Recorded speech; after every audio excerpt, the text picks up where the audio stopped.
안녕하세요. 네, 저는 부산국제영화제에서 동남아시아 영화와 서아시아 영화, 그리고 아시아 단편 영화를 담당하고 있는 프로그래머 박성호입니다.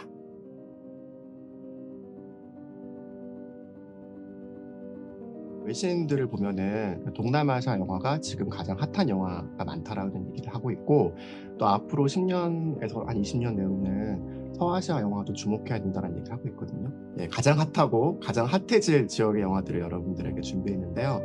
팬데믹 이후에 전 세계적인 영화 시장의 규모는 좀 커졌어요. 성장하고 있는데 이게 지역별 편차가 있거든요. 우리도 약간 좀 지역적으로 회복이 좀 더딘 국가 중에 하나인데, 동남아시아와 서아시아는 굉장히 빨리 성장하고 있기 때문에 우리가 뭘 배울 수 있을지도 확인해 보실 수 있을 겁니다.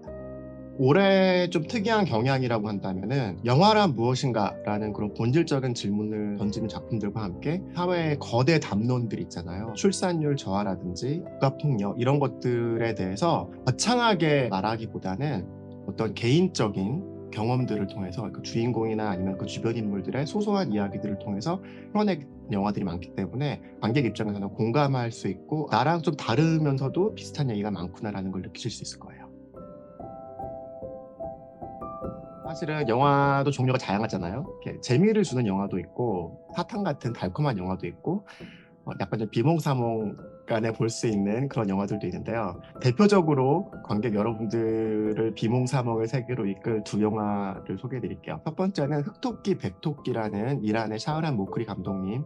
이 감독님이 원래 뭐 타임 루프라든지 현실이랑 환상을 교묘하게 섞어 놓는 그런 장치를 많이 사용하세요. 세 명의 등장인물이 등장하는데 이 세 명이 전혀 각기 다른 형태로 등장했다가 결국 하나로 엮이면서 약간 음모론적인 그런 즐거움을 주는 작품이고, 요거는 이제 아르메니아 영화인데 아르메니아도 이제 전쟁의 상처가 깊고 아직 전후 복구가 완벽하게 되지 않은 그런 국가인데, 올해 이제 베를린 영화제에서 꿈보다 아픈 밤이라는 영화가 초청이 되어서 저희도 이어서 부산에서 선보이는데요. 전쟁이 딱 끝나면 이제 일상으로 바로 딱 돌아가는 게 아니라 그 수많은 상처가 있잖아요. 돌아가신 분들도 계시고 정리되지 않은 트라우마의 상처, 여운 이런 것들이 쭉 남아 있는데 굉장히 시적으로 영상 미학으로 잘 표현된 작품입니다. 이게 추천을 드리기가 좀 항상 어려운 게 불편함을 유발하는 영화가 분명히 있어요. 좀 조심스럽게 추천을 드리는데요. 두 편 정도 추천드릴게요. 첫 번째는 여러분 요즘에 인공지능 AI 많이 사용하실 텐데, AI를 뭐 친구처럼 뭐 카운셀러처럼 아니면은 연인처럼 대하기도 하잖아요.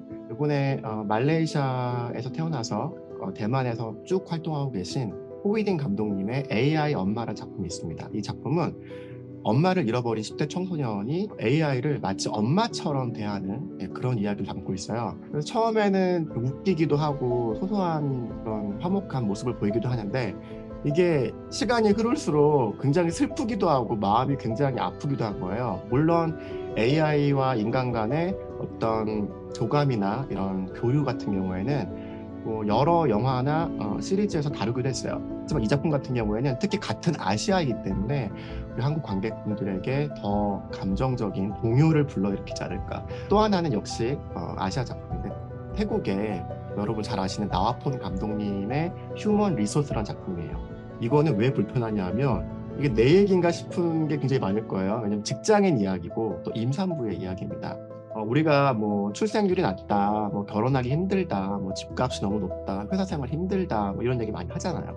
이런 것들에 대해서 소소한 개인적인 일상을 통해서 점점 쌓여가는 이 불편함과 괴로움에 대해서 여러분들 많이 공감하실 수 있을 거고, 어떤 해답을 내리기보다는 그 위로를 받으실 수 있는 작품이라고 생각합니다. 다양한 이야기들이 폭넓게 관객분들에게 전달되면서 이제 우리들에게 또 화색과 즐거움과 감동을 줄 수 있는 이야기들이 많은데요. 그중에 특히 저는 그 인도네시아의 레자 감독님의 판쿠의 시간이라는 작품을 추천드리고 싶어요. 이 작품은 사실 우리나라로 치면 한 70년대 정도 경제 고도 성장기의 배경이랑 비슷한데요. 90년대 인도네시아 이야기를 다루고 있습니다. 근데 이제 특별한 기술이 없는 분께서 먹고 살기 위해서, 또 점점 커가는 아들을 교육시키기 위해서 굉장히 자기 희생적이면서도 강인한 모습을 보여줍니다. 그러면서 약간 그 로맨스도 있어요. 그게 이제 희망일지 절망일지는 여러분들이 직접 보시면서 판단을 하면 되시고요. 또 아르메니아 작품 하나 더 있는데요. 타마라 감독님, 우리 아시아 영화 아카데미 출신이십니다. 이분이 올해 로카르노 영화제 월드 프리미어하신 아르토의 땅에서라는 작품이 있는데요. 이거는 역시 좀 전쟁 때문에 벌어진 이야기인데 전쟁을 직접 다루진 않고요. 이 남편이 죽으면서 영화가 시작합니다. 그래서 이 프랑스인 부인은 두 자녀의 국적 등록을 위해서 아르메니아로 직접 찾아가요. 그런데 남편의 출생 신고가 되어 있지 않은 거예요. 남편이 한평생 거짓말을 하고 살았던 거죠. 한 여자를 만나서 결혼하고 아이까지 낳으면서도 왜 자신의 정체를 숨길 수밖에 없었는지, 그런 거에 대한 이제 약간 스릴러 느낌도 들고 집요하게 난관을 극복하면서 진실을 찾아가는 여성의 이야기를 보실 수 있습니다.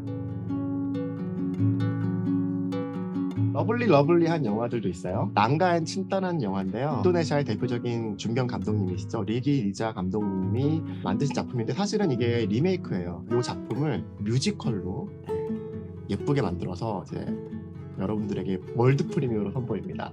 기본적으로 고등학교 남자 여자 학생의 이야기인데 약간 그 일본 애니메이션이나 만화책 같은 하이틴 로맨스 같은 부분이 좀 있어요. 여학생이 주인공인데 굉장히 공부 잘하고 똑똑해갖고 교내 경진대회에서 1등을 할 줄 알았는데 뭔가 듣보잡인 남자애가 1등을 한 거예요. 보니까 굉장히 키도 크고 멀끔하게 생기고 잘생긴 거죠. 처음에는 질투를 느끼다가 이게 좋아하는 건가 미워하는 건가 뭐 이런 감정으로 시작해서 우리 이제 알콩달콩하는 그런 뮤지컬 영화입니다. 그리고 두 번째로는 베트남 영화인데요.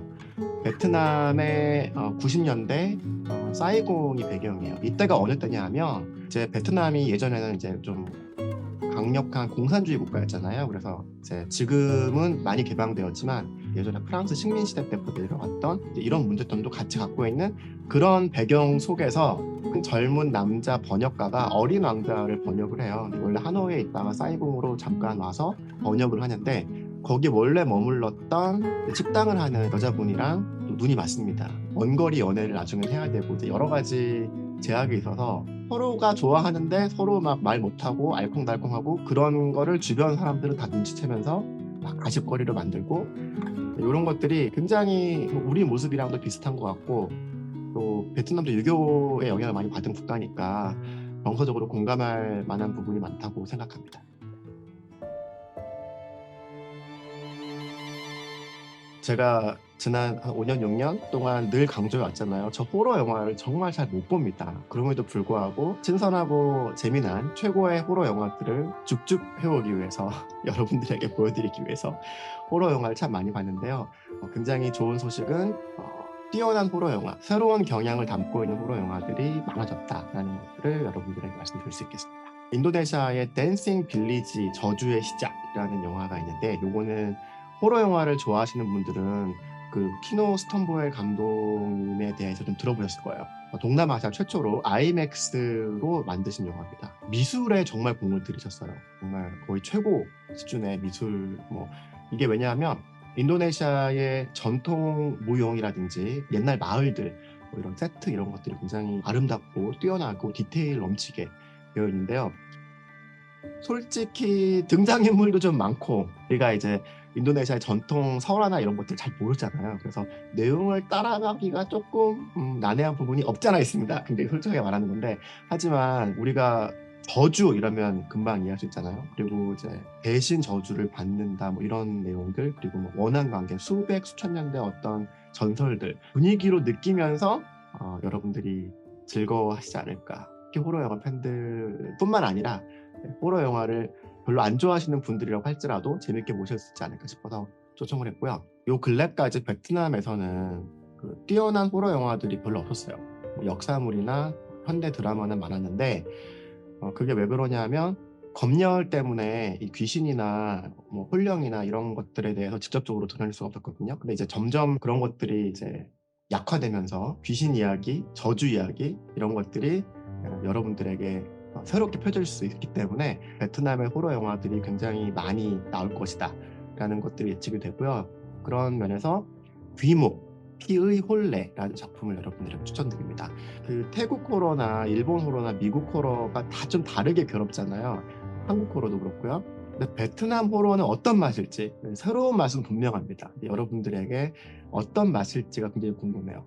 약간 조금 결이 다른데 상당히 무섭고 깜짝깜짝 놀라고 괴롭고 심지어 찝찝하고 막 그 뒤를 돌아보게 만들고 간담을 서늘하게 만들 겁니다. 귀신이 나온다고 다 무서운 영화가 아니라 어떻게 보면 좀 착한 귀신, 우리와 공존하는 귀신에 대한 이야기들을 엮은 영화 두 편이 있는데요. 둘 다 인도 차이나 반도에서 나온 영화고, 첫 번째는 사실 많은 분들이 기대하실 올해 칸 국제영화제에서 상도 받은 영화죠. 쓸모있는 귀신, 유스풀 고스트라는 영화인데, 이 영화는 진공 청소기에 빙의된 굉장히 아름다운 여자 귀신에 대한 이야기예요. 근데 이게 단순히 귀신 이야기라고 기대하시고 보면은 오히려 실망할 수 있어요. 왜냐면 무서운 영화는 아니거든요. 근데 이 영화는 사실 보고 나면 굉장히 간담이 서늘하게 무서워지긴 해요. 왜 그러냐면 그 소소한 일상과 가족들 간의 이야기처럼 보이지만 사실은 그 안에는 태국이 민주주의를 성취하기 위해서 얼마나 많은 사람들이 희생되었고 원혼이 되었고 그리고 지금까지도 그 상처가 남았다는 것들을 보여주기 때문에 어떻게 보면은 호러 영화라고 말할 수는 없고 장르 파괴적인 영화예요. 그래서 어느 한쪽으로 기대를 하고 보시지 마시고 기대를 내려놓고 보셔야 됩니다. 그래야 영화가 주는 메시지를 잘 이해하실 수 있을 거예요.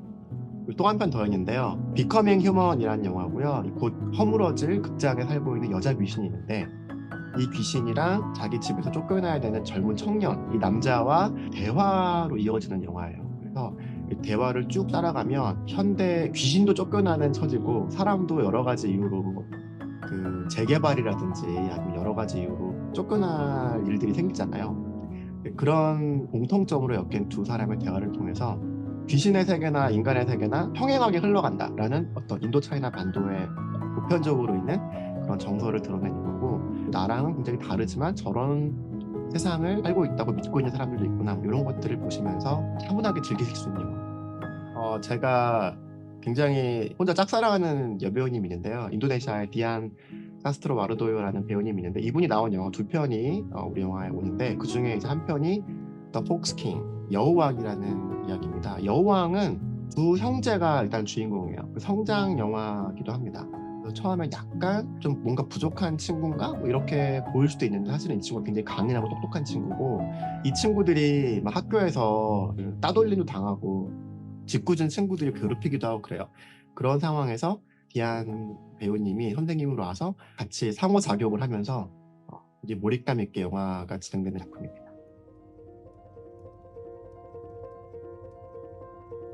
정말 재밌어요. 왜냐하면 10편이 다 너무 다른 영화들입니다. 아니, 이렇게 다양할 수가 있나? 아시아 단편 경쟁의 영화들은 300대 1 넘는 경쟁률을 뚫고 선정된 작품인데요. 이게 하나로 묶일 수가 없는 게 정말 장르도 다양하고 그리고 소재와 주제도 다 다양합니다. 근데 하나의 공통점은 굉장히 뛰어난 작품들이에요. 아시아 단편 경쟁은 일요일과 월요일에만 상영합니다.